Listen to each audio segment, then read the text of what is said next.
પોરબંદરમાં પ્રથમ વખત મહાનગરપાલિકા દ્વારા વેરામાં 90% વ્યાજ માફી યોજના જાહેર કરવામાં આવી છે, ત્યારે તેનો લાભ લઈ બાકી વેરો તાત્કાલિક ભરવા મેયરે અપીલ કરી છે.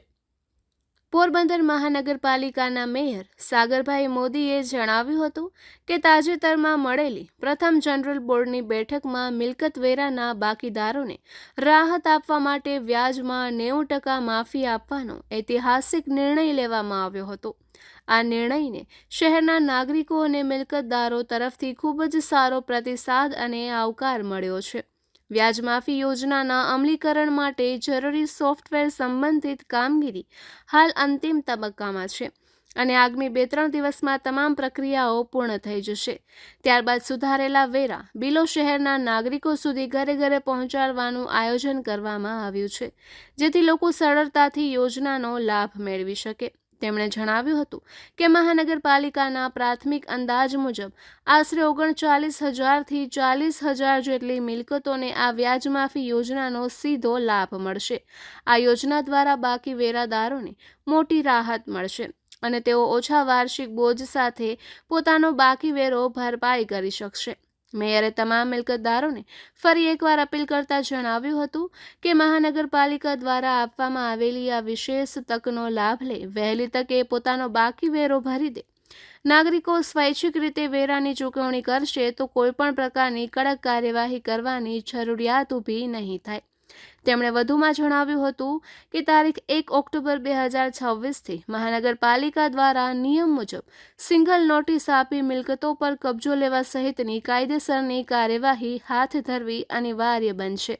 મહાનગરપાલિકાની ઈચ્છા કોઈપણ નાગરિક સામે કડક કાર્યવાહી કરવાની નથી, પરંતુ દરેક મિલકતદાર સરળતાથી અને સ્વૈચ્છિક રીતે પોતાનો બાકી વેરો ભરીને શહેરના વિકાસમાં સહભાગી બને તે જ મુખ્ય હેતુ છે.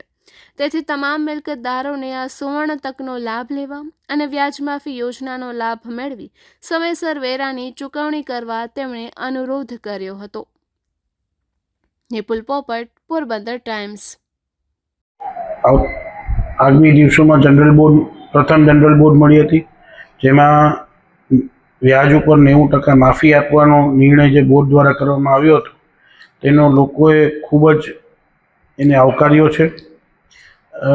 દિવસ 2-4માં તમામ સોફ્ટવેર કામો પૂર્ણ થઈ જશે અને આપણે બિલ લોકો સુધી પહોંચવા માટે ઘરે ઘરે તેનું આયોજન કરી લીધેલું છે.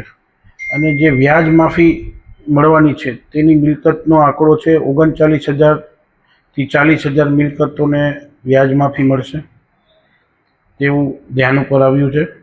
અને તમામ મિલકતદારોને ફરી પાછી હું અપીલ કરું છું કે વહેલી તકે આપનો વેરો અને જે કંઈ વ્યાજ માફી મળી છે વ્યાજ માફીનો લાભ લઈ અને વેરો ભરી આપશો.